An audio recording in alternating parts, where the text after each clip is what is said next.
Kontrak ini tuh akan berlaku sampai pelaku pesugihan.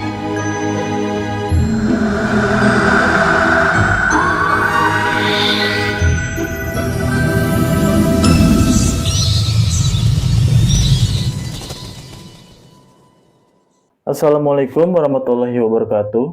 Terima kasih telah mengklik video ini. Selamat datang di catatan si Boy di segmen Urban Legend. Di catatan si Boy, kita menceritakan berbagai macam cerita kriminal. Namun untuk kali ini saya akan menceritakan sebuah misteri atau cerita-cerita bersangkut pautan dengan goib.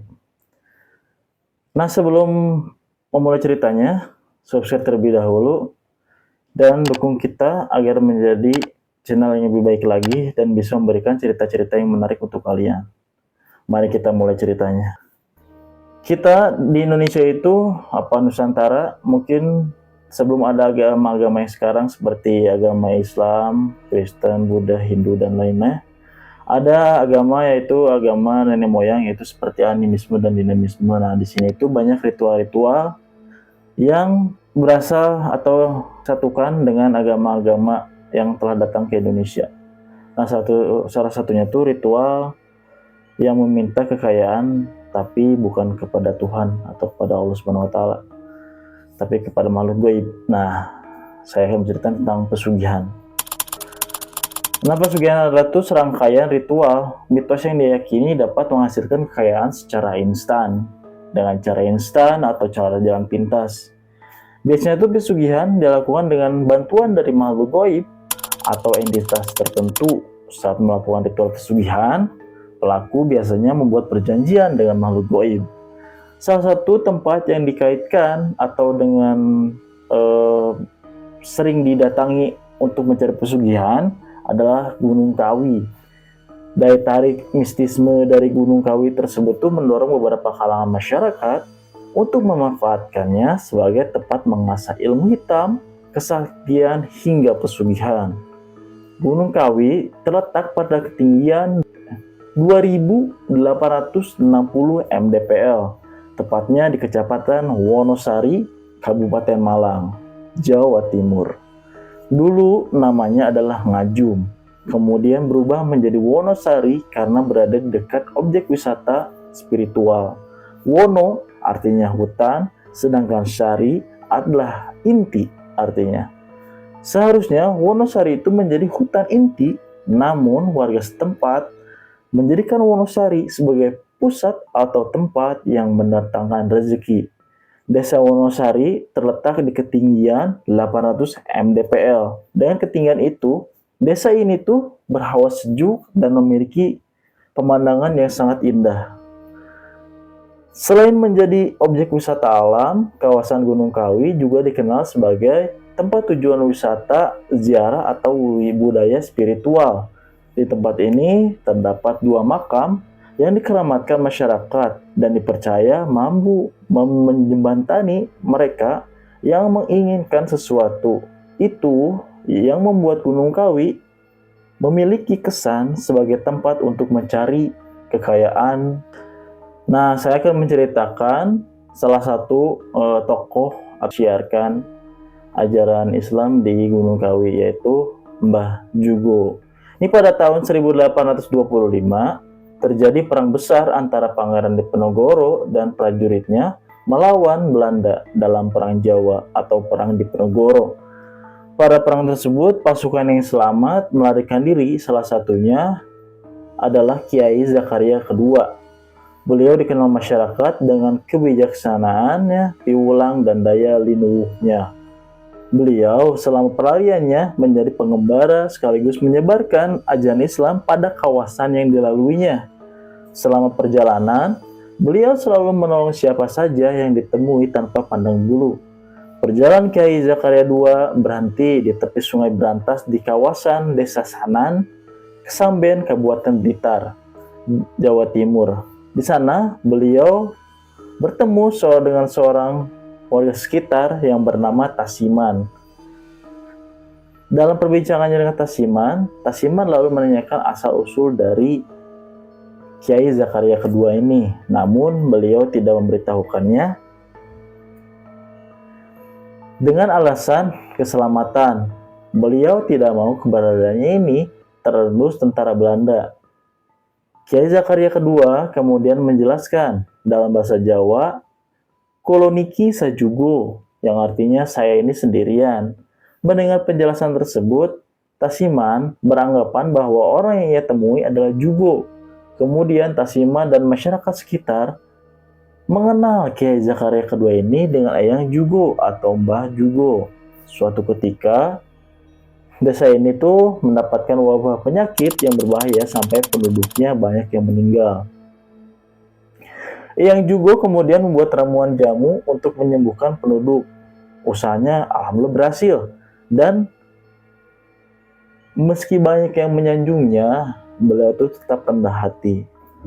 Suatu hari, Eyang Jugo memperoleh firasat akan datangnya kematian. Atas hal ini, beliau membuat wasiat untuk dimakamkan di lereng Gunung Kawi, Malang.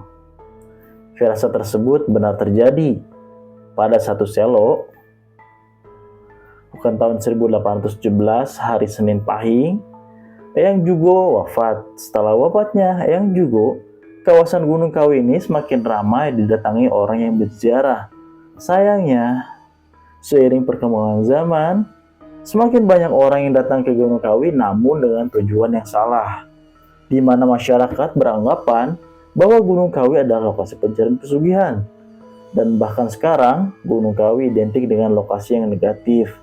Jelas, keyakinan ini sangatlah menyimpang dengan kepribadian Eyang Jugo yang sangat religius dan suka menolong sesama.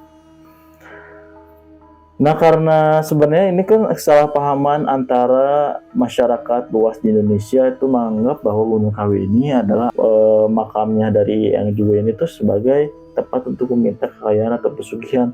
Padahal beliau ini adalah orang yang sangat religius dan benar-benar mengajarkan ajaran Islam di seputaran Jawa Timur itu tadi kan seperti Blitar dan Malang. Nah, karena pesugihan Gunung Kawi itu menjadi fenomenal di masyarakat Indonesia, ada beberapa ritual yang dilakukan oleh masyarakat tersebut yang datang ke Gunung Kawi. Yang pertama itu ritual tapa berata.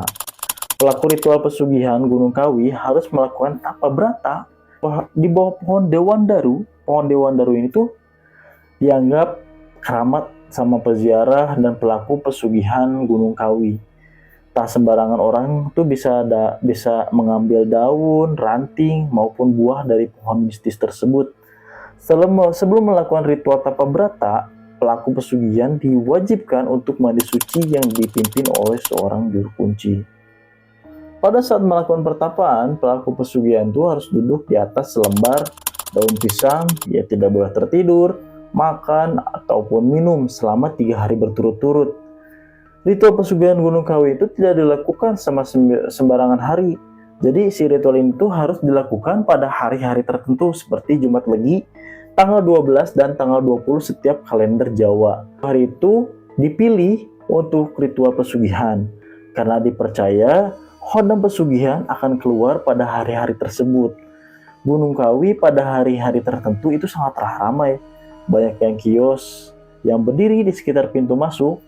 Namun kesan mistis Gunung Kawi pun akan sirna setelah melihat kegiatan-kegiatan jual beli hingga kirab atau festival yang sering diadakan di lokasi tersebut.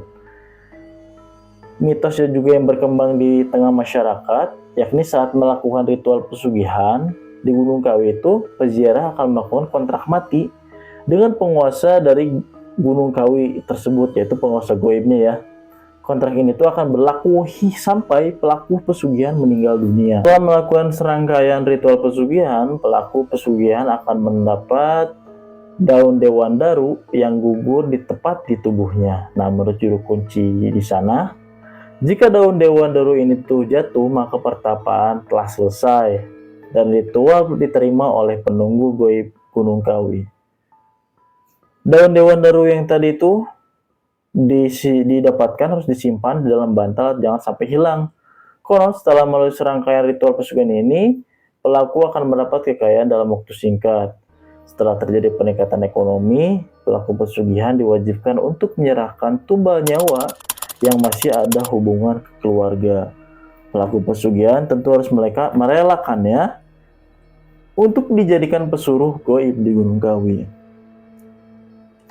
Jadi kita bisa mengambil kesimpulan bahwa Eyang Jugo yang menyebarkan agama Islam di Blitar dan Malang tersebut sebenarnya itu bukan tempat untuk meminta pesugihan atau kekayaan duniawi gitu maksudnya.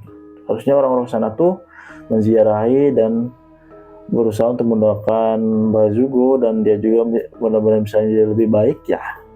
Tapi sampai saat ini malah disalahgunakan untuk mencari kekayaan di sana. Nah itu kebanyakan kesalahan dari masyarakat kita yang kurang mengerti akan sejarah yang terjadi di sana. Terus yang kedua menurut saya ini ya kontrak atau pesugihan dengan makhluk gaib ya konsekuensinya ya nyawa yang harus dikorbankan. Jadi tidak ada yang gratis untuk mereka.